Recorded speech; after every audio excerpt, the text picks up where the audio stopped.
Welcome, ladies and gentlemen, to lecture 15 in our series, Philosophy of Science in Economics. Ladies and gentlemen, if you recall, in our previous two lectures, I introduced the topic of models and modeling in economics. And that was lecture 13 and lecture 14.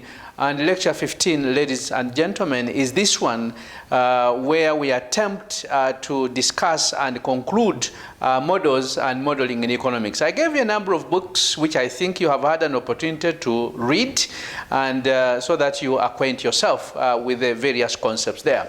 Now, if you recall, in our lecture 13, we did look at the introduction of economic models and modeling.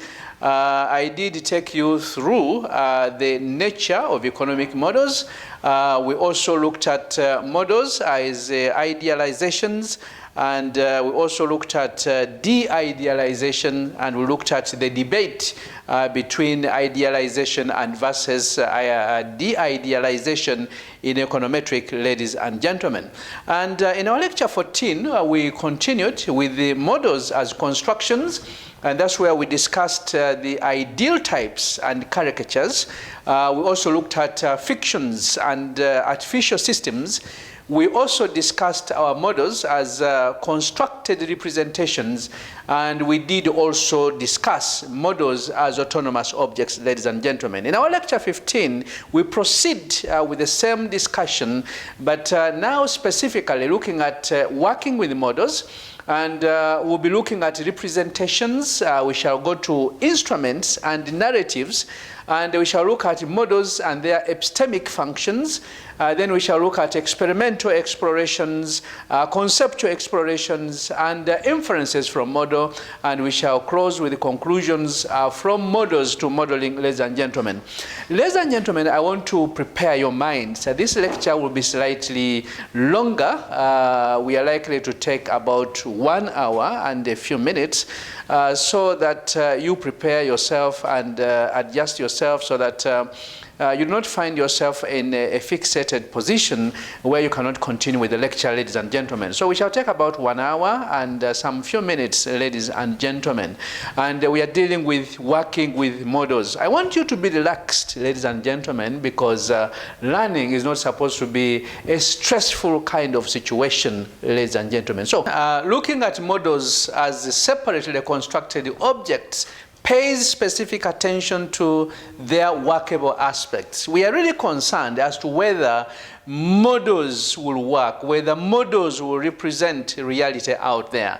Indeed, from the perspective of doing economics, it is more useful to see that contemporary economics like biology uses a variety of different kinds of models for a variety of purposes, ladies and gentlemen, and that whether models are understood as idealizations or as constructions does not necessarily dictate function, ladies and gentlemen.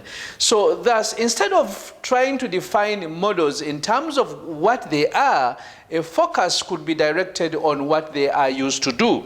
So this shifts also the unit of analysis from that of a model, and is supposed to target system to the very practice of modeling, ladies and gentlemen. So one of the things that we need to consider when we are doing the modeling process is the consideration of the unit of analysis.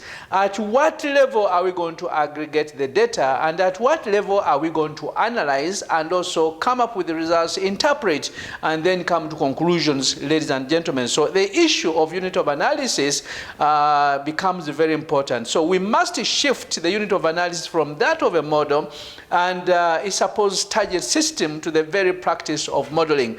And if you notice, and if you have been very observant, ladies and gentlemen, you discover that economists usually do not pay attention to the concept of the unit of analysis. It's not really very important, although once in a while we talk about observations. So traditionally, models are taken as representations, and thus they are assumed to be useful to the extent that they succeed in representing their target systems correctly. So if you come up with a model, then of course the modeling process, the construction and abstraction must be done properly so that what we get out there from the wider environment to represent reality is close to what we see out there. So the events that this model represents must be close to the model that has been developed in this case. So in view of our recent discussions on scientific representations, ladies and gentlemen, modeling is deemed problematic. You know that very well. If only because representations seem such a tricky notion as you are aware of. And those are the discussions we have been having. So one way to circumvent this problem is to proceed directly to the study the different role models can take as the instruments of investigation. So we can always look at role models because that is an important aspect of scientific investigation, ladies and gentlemen. So the modeling that we are talking about in this sense is developing models that represent reality. So this takes us to the element of representation. When you are working with models, we are concerned with representations. So the theme of representation has featured already at different points of our previous lectures. Now, if we are to believe the philosophers of science, the primary epistemic task of models is to represent some target systems more or less accurately or truthfully. And from this perspective, therefore, working with models, ladies and gentlemen, amounts to using models to represent the world. And according to the general philosophy of science, the link between models and representation is an intimate, right? Is as intimate in this case as coming close to a conceptual one. So philosophers have usually agreed that models are essentially representations, and as such, models of some real target systems. So in other words, when you come up with a certain model, now this model must be reflective of the reality out there. Moreover, the knowledge-bearing nature of models has been ascribed to representation in this case.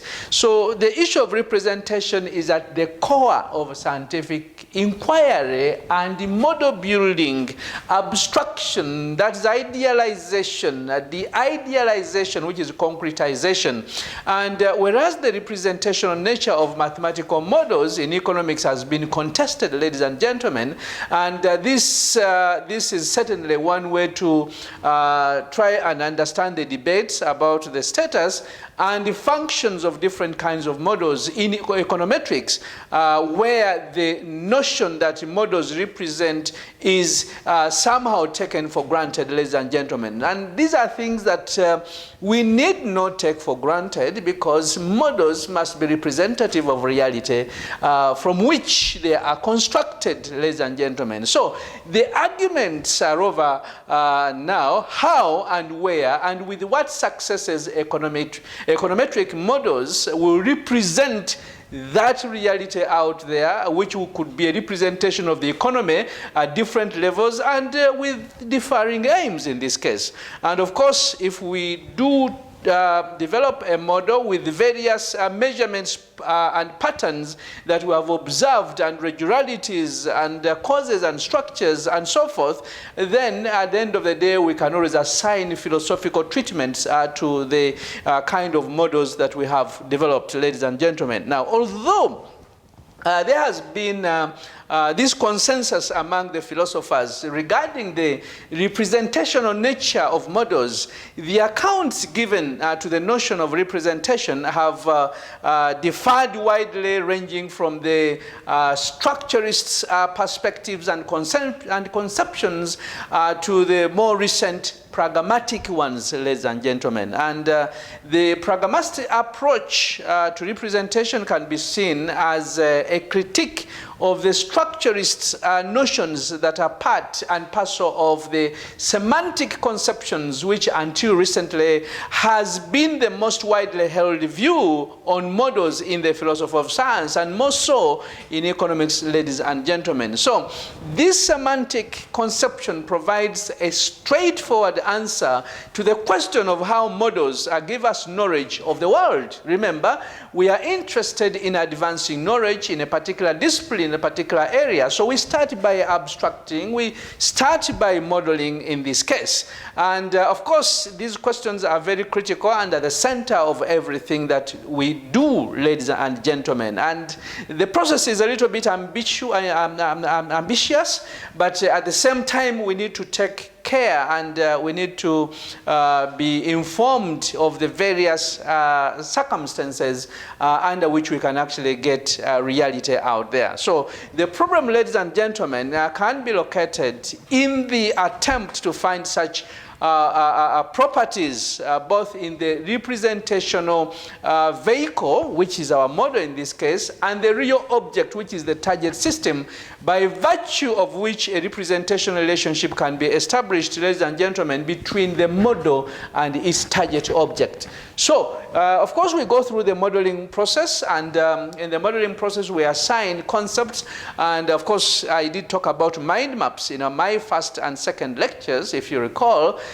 When you once you have a story and you have the narratives of events and so forth, concepts are used in that case, and these are really used as ways of explaining, first of all, representing reality and attempting to explain what is happening out there, ladies and gentlemen. So, ladies and gentlemen, the problem is that of representation to the extent to which the model represents the reality out there, and we need to be mindful about that. And of course, despite the numerous philosophical trials, a solution to the general puzzle concerning representation has been presented, and it's not really very straightforward, and I do not think the debate will be over soon.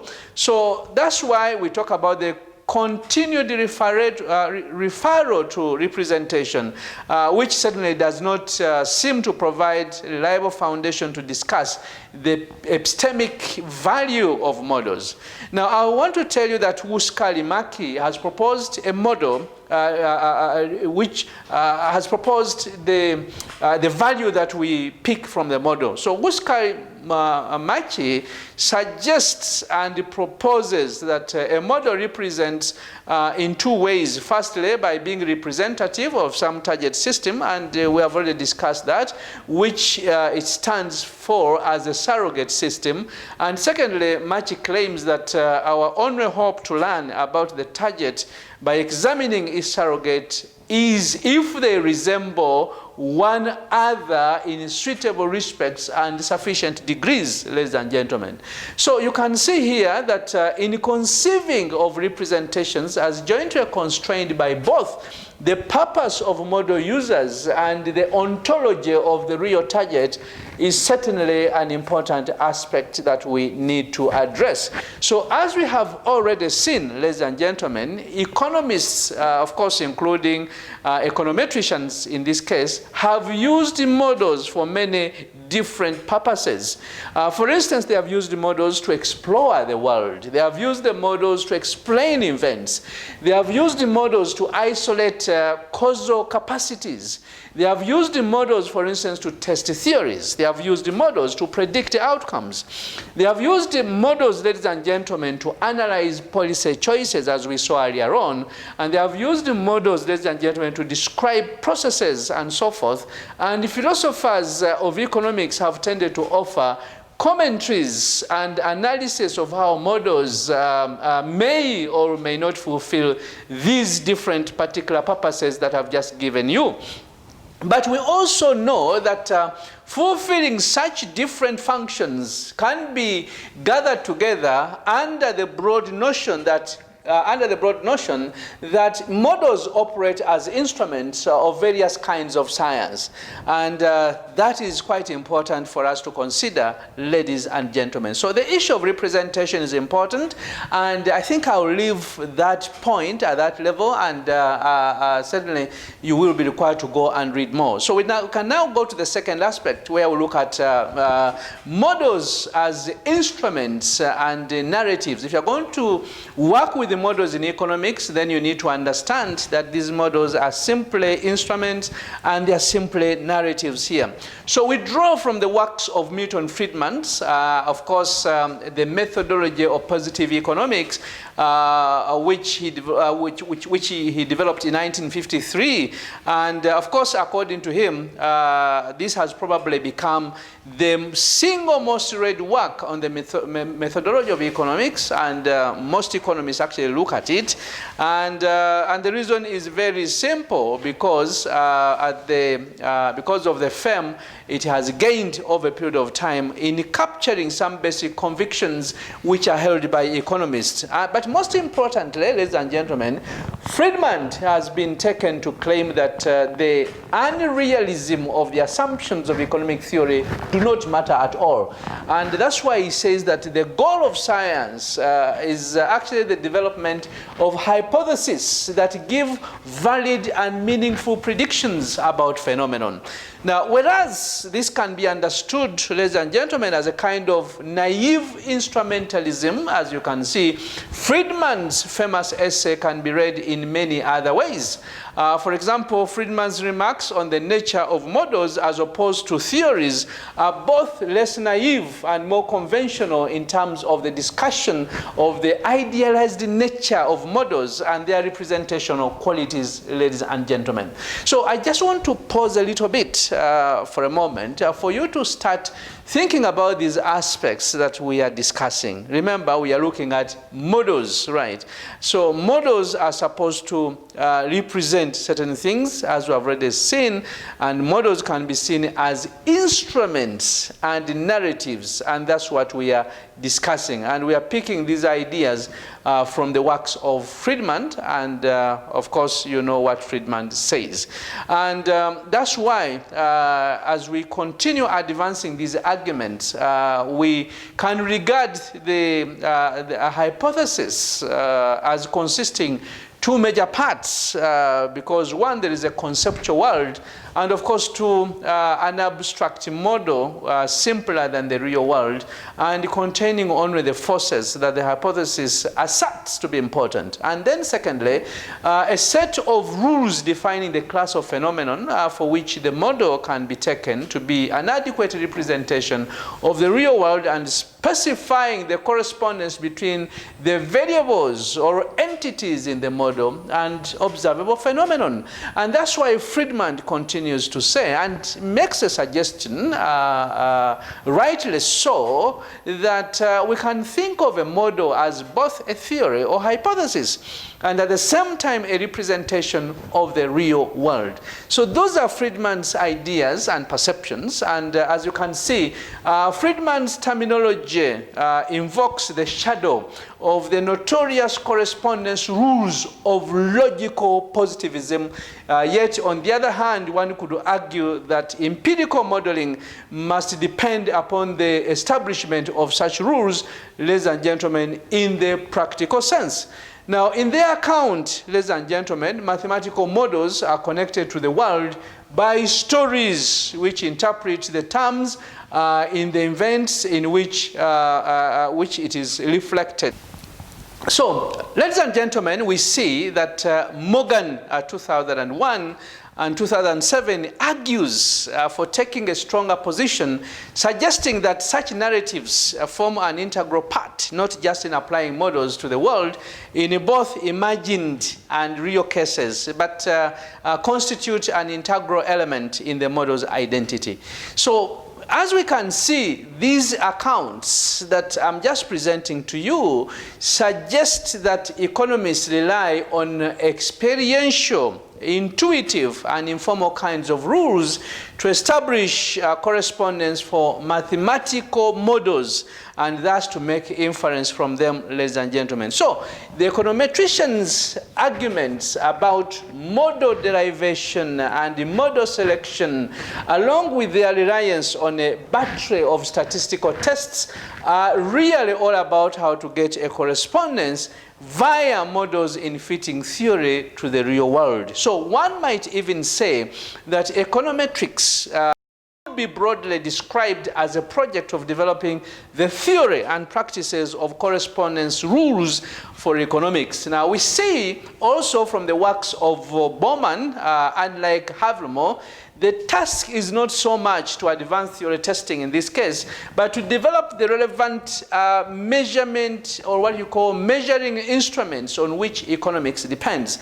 And by the way, the issue of measurement has been a little bit contentious in the area of economics. So this entails discussions of exactly how models are used to provide measurements and how to assess the reliability of such model instruments. And of course, not forgetting the concept of validity, so via calibration and filtering, and how to understand precision and rigor in econometric model context. So for him, ladies and gentlemen, models are not just for observing the economy, but are complex scientific instruments that enable economists to produce measurements to match their concepts.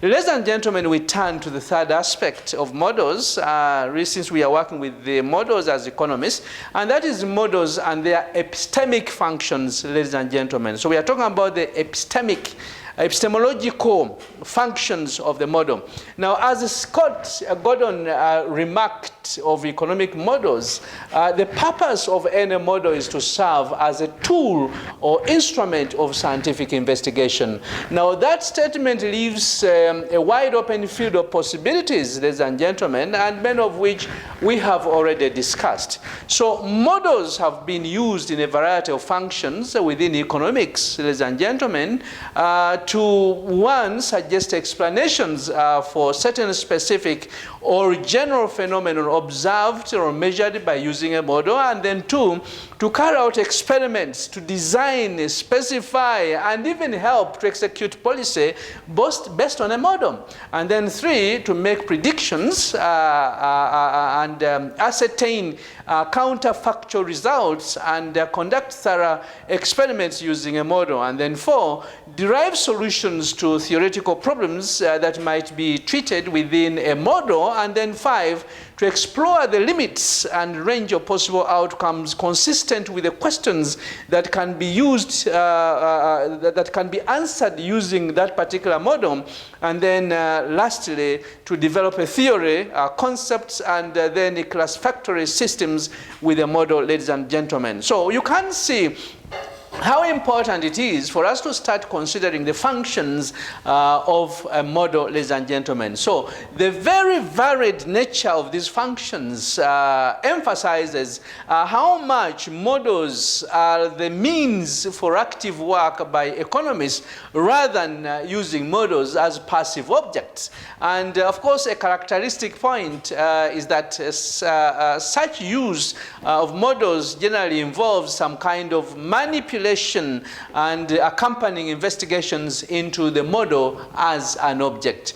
Now, whereas both Bowman and Hoover depict models as both instruments to achieve something via an intervention elsewhere, in many of these uses of economic models, ladies and gentlemen, economists investigate the models as a way to investigate either the world for which it stands or the theory that those models embed, ladies and gentlemen. So that's why at the end of the day, when we start talking about implications to theory, theoretical implications and methodological implications, we are really thinking about the kind of feedback that we give to those particular theories that the models embed, ladies and gentlemen. So when models are understood as a particular kind of tool or instrument, ladies and gentlemen, namely as investigative devices, their epistemic versatility is more fully revealed, ladies and gentlemen. So, under that aspect, ladies and gentlemen, that we have termed models and their epistemic functions, I want to give you some of the variants of that. So we can look at experimental exploration under that aspect. Now, ladies and gentlemen, experimentation now, especially these days, is at the core of what we do in economics. Now, because experiments are seen in economics means that economists have realized the value of these experiments, right? So they are seen, experiments are seen as having a valid epistemic function within the philosophy of science, and therefore economists have begun now examining and using experiments. And of course, this also has the virtue of continuing the thread from Habermas' notions about the role of models in econometrics. So as you can see, Habermas, 1944, thought of models as designs for experiments that might replicate the activities within the economy. So, of course, when we continue with experiments, we are picking from the works of Habermas, 1944. And as you can see here, probability reasoning was needed around this time because it provided a way to think about how observations were produced by those experiments of the economy. Now, it provided the basis for making valid inferences about how well the relations specified in the model matched those thrown up in the observations. So as you can see, Habermas was drawing on two contradictions, not contradiction as such, but Habermas was drawing on two major traditions in statistical work. And these traditions are known, one that interpreted the measuring methods of statistics as a substitute for control in passive experiments, and then two, in which the design of real experiments relied on probability elements to obtain valid control. So the issue of measurement became very important, and of course, the issue of controls became an important aspect of experiments too. So such a combination confers a considerable advantage on these scientific fields, ladies and gentlemen, that rely on statistically controlled experiments because it provides relevant rules. It provides relevant rules for making valid inferences, which are both more formal and more general when you compare to the informal. And of course, the second aspect is to have purpose-specific practices that may be used to draw inferences from experiments in the laboratory, and also to extend such inferences beyond the laboratory in the sciences. So, Morgan 2003 and 2002 joins the discussion and argues that we can also understand the habitual way that economists use mathematical models in economics as a form of experimental activity. Now, while Machi 2005 and 1992 makes a somewhat different claim, or claims that models are experiments based upon his analogy between theoretical isolation and laboratory controls in making mathematical models, ladies and gentlemen. So, such model experiments found in economics consist of posing questions and manipulating the model to answer them. So questions that certainly seem to come to the fore around this time when we are dealing with experiments include questions like, what will happen if a particular element in the model changes? So you can actually try to anticipate changes that are likely to occur when something happens to this particular aspect within the model. Now, ladies and gentlemen, let us assume that a particular element has a particular value. So the question is, what difference will this make, and so forth. And these must be built into the model. So the final step in the model experiment, ladies and gentlemen, is some kind of inference statement, is some kind of inference about the world being modeled, or even inference about some theoretical puzzle. Of course, the inferences involved are clearly more informal than those in econometric models. If you recall the role of narratives as we saw in our previous discussions. Now, in comparison, ladies and gentlemen, to a range of possibilities that do exist which can be presented from and shown by experiments, ladies and gentlemen. Morgan 2005 suggests that model experiments have less epistemic power, and this is really contrary to what Machi and Friedman and the other scholars have suggested. Now, of course, Morgan continues to say that model experiments have the power to surprise economists, though these surprises can in principle be explained, but real experiments may confound them with the findings that remain unexplainable, ladies and gentlemen. So you'll see that we are drawing from the works of Friedman. We are also drawing from the works of Hosman and a number of other scholars, as you can see. But the real thing that comes up on the side of Morgan here, although he does not significantly disagree with them as to whether experiments are useful or not useful in this case, but according to Morgan, model experiments have the power to surprise economists, and this surprise is not really through the principles that are being explained, but real experiments may confound them with the findings that remains unexplainable, ladies and gentlemen. So all those are major questions, and other questions like how does work with the models create surprising outcomes have also come up, ladies and gentlemen. But just go back and try to remember what we discussed in modeling in our previous lectures, and you'll pick up the debate, ladies and gentlemen. So that is what it is, but we can take an example in this case. As an example of what is meant by a model experiment, consider the possibilities of simulation with the models. Now, while simulations in other sciences have often been used to produce numerical solutions where analytical solutions are problematic, in economics, simulations has more often been used to explore in a systematic fashion the range of outcomes consistent with a particular model structure. So this experimental activity with a model, each simulation run, what you call a simulation run, each simulation run consists an individual model experiment. And of course, this provides information about the model and what the model represents. And simulation in this case offers a form of experiment which is compatible with mimicking models, but also equally useful with the representational constructions or idealized models. And as in policy work, ladies and gentlemen, simulations with the mathematical models are routinely used to help to frame the details of tax regimes, for instance, trade restrictions, and so forth, by varying the assumptions of the models to suggest answers to particular policy questions.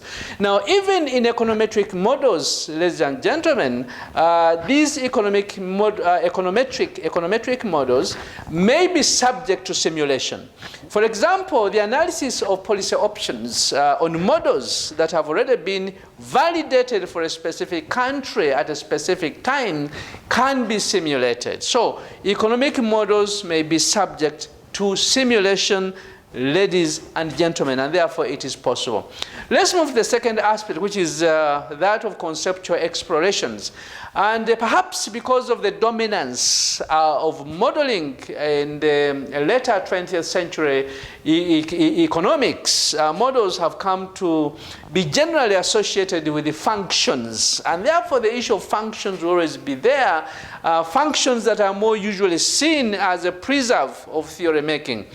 Now, for example, let's look at the Edgeworth box. The Edgeworth box had a very long history in which economists from 1881 to the 1950s used the Edgeworth box, right, which has had really that very long history. And they used this Edgeworth box to derive solutions to various theoretical problems in several different domains of economics.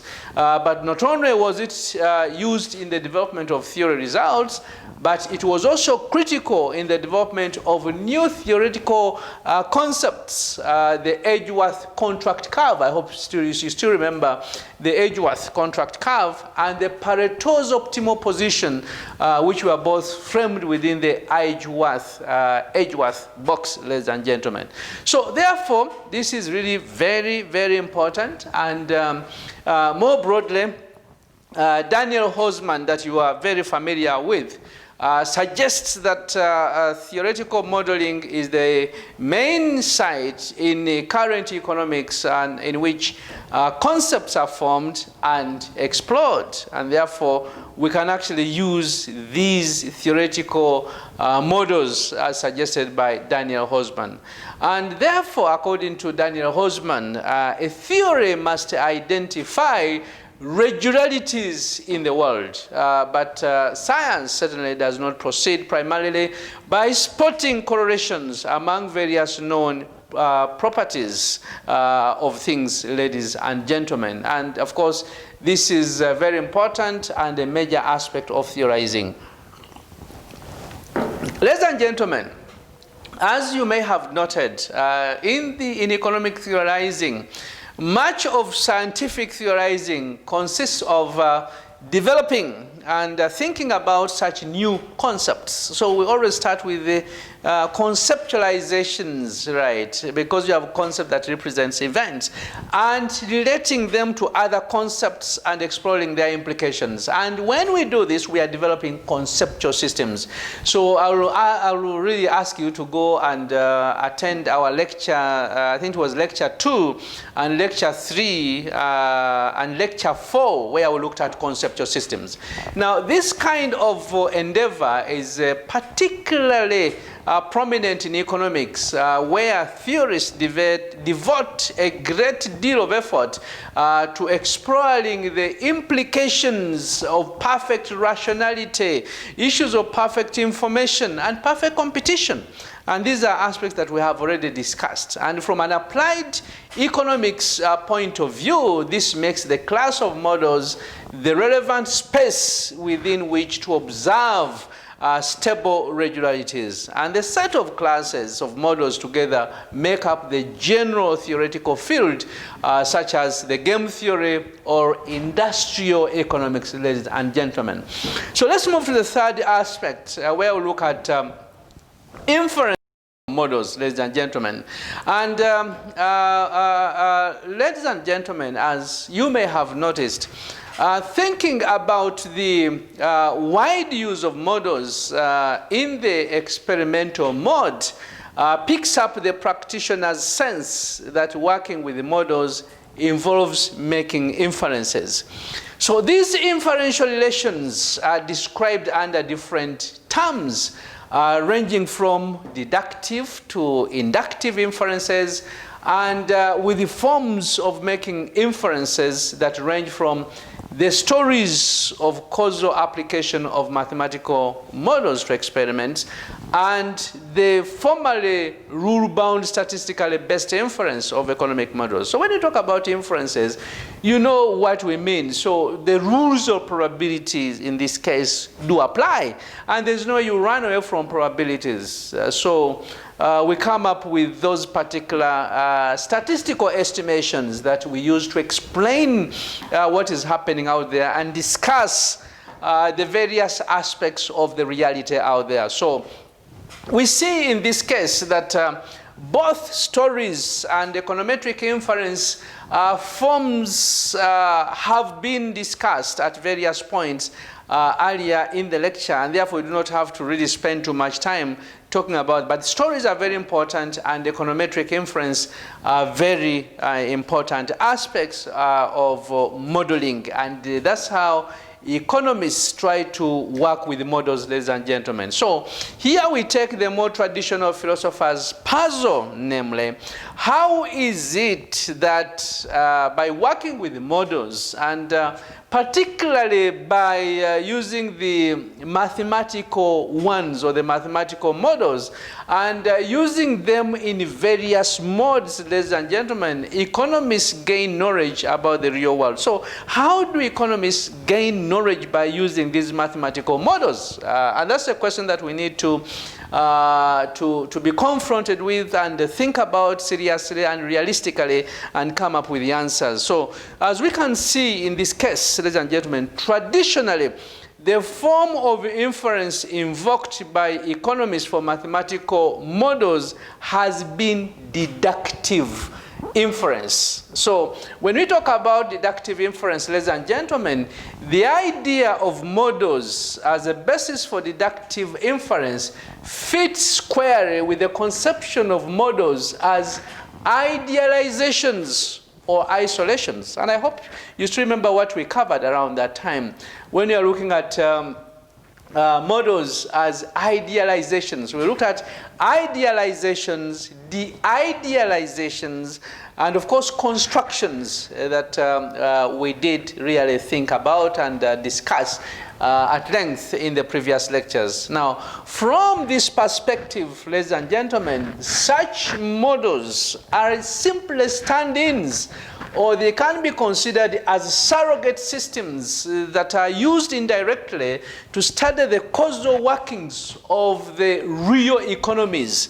Because remember, these are representations. So using models as stand-ins or surrogates for real-world systems, ladies and gentlemen, economists study the consequences of abstracts, isolated facts. That is what these factors or mechanism would produce if unimpeded. And of course, if you read the works of Cartwright, her works are very extensive in this area. Now, ladies and gentlemen, this happens by way of studying the deductive consequences of the model assumptions, an idea which was formulated by Hosman as the economist's inexact deductive method, and this was done in 1992.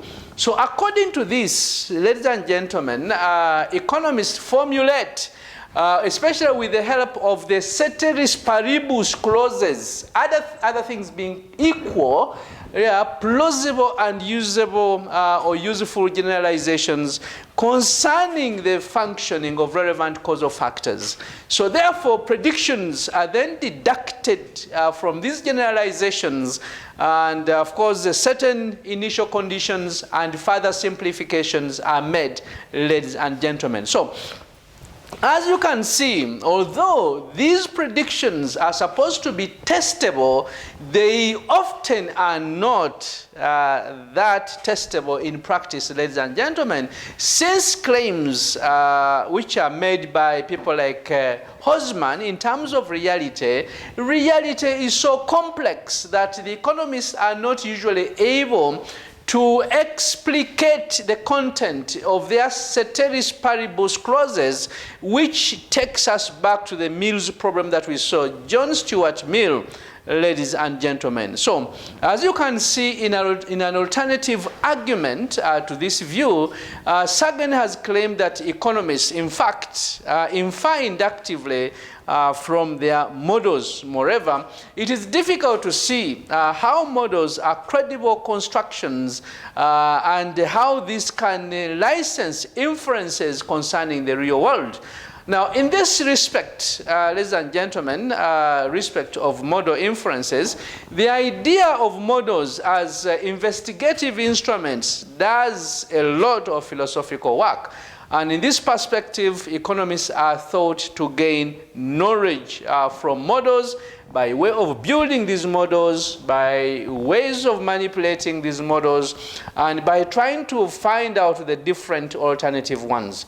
Now, of course, both thought experiments and counterfactuals traditional topics in philosophy, ladies and gentlemen, let alone philosophy of science. And while there is some overlap with the modeling literature, models are not usually central to the discussions, especially in the philosophy of science. And the orientation of modeling towards their results also accounts for why modelers frequently use the same cross-disciplinary computational templates such as well-known general equation types and the use of statistical distributions and computational methods, ladies and gentlemen. So you see that at the end of the day, interdisciplinary kind of research and philosophical orientations are usually invited to the fore whenever such discussions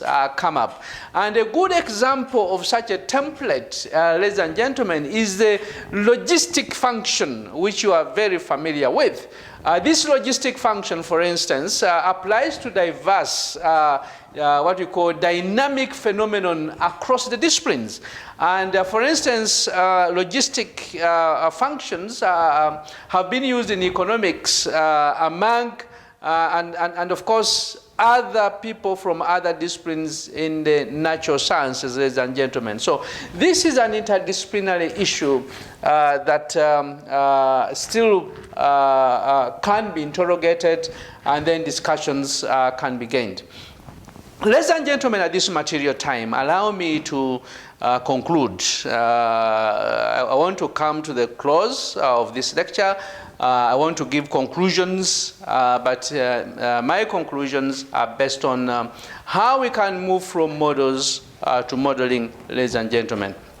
So, the recent reorientation of philosophy towards the practice or practices of science offers an account very different from those earlier philosophy of science writings have come up with, and more so on the syntactic versus semantic accounts of models that dominated the field of philosophy of science and the philosophy of economics until recently, ladies and gentlemen. So whereas earlier philosophers worried about what models, they were worried about what models were and how to define them, particularly in relation to theory. Over the last 20 years, ladies and gentlemen, philosophers of economics have aimed to analyze how economic scientists build models and what they do with models, and more so, how they use these models, how they argue with these models, and what they learn from using these models, ladies and gentlemen. So we know, as I've already told you, this lecture, ladies and gentlemen, has examined a set of the issues and in many respects beg for further analysis. So some of these things that require further analysis, they include the problems of de-idealization. Of course, through the abstraction process, we idealize, of course, starting with the conceptualizing, and we build the conceptual models. So we idealize, we de-idealize, and then we concretize. So the problems of de-idealization and what these say about idealization, and the implication of models conceived of as fictions and the artifacts and mediators may require further interrogation.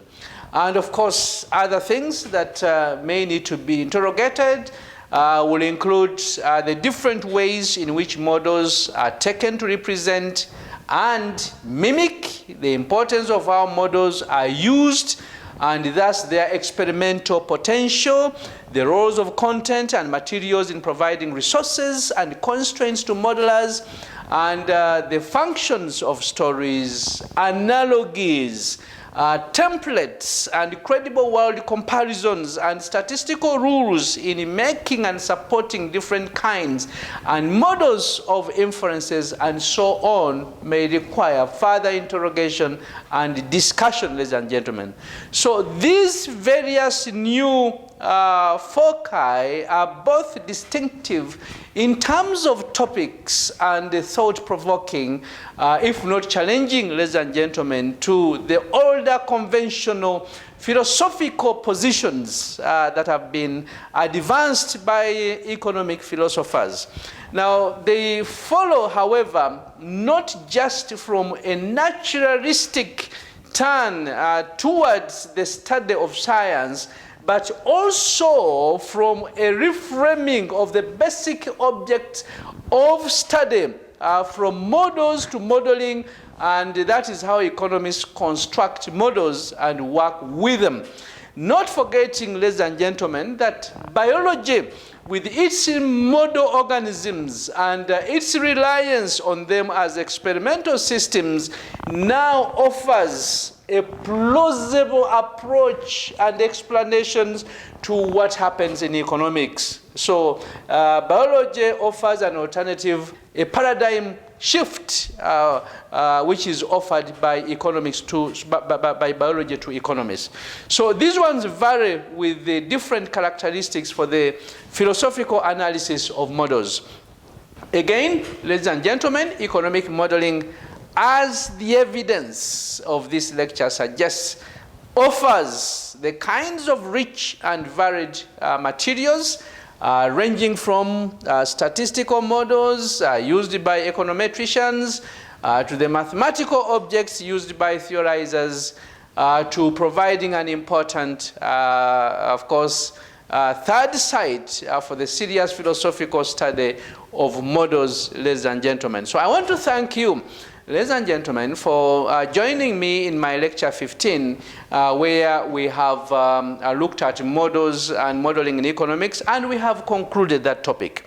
Now, that topic, remember, started with lecture 13, lecture 14, and lecture 15. Now, if you listen to these three lectures, and if you attend to these three lectures, you will discover that I have provided an introduction to the models and modeling in economics, provided the nature of economic models, and the nature of economic models has been discussed from two perspectives. One, looking at models as idealizations, and from this we looked at idealization,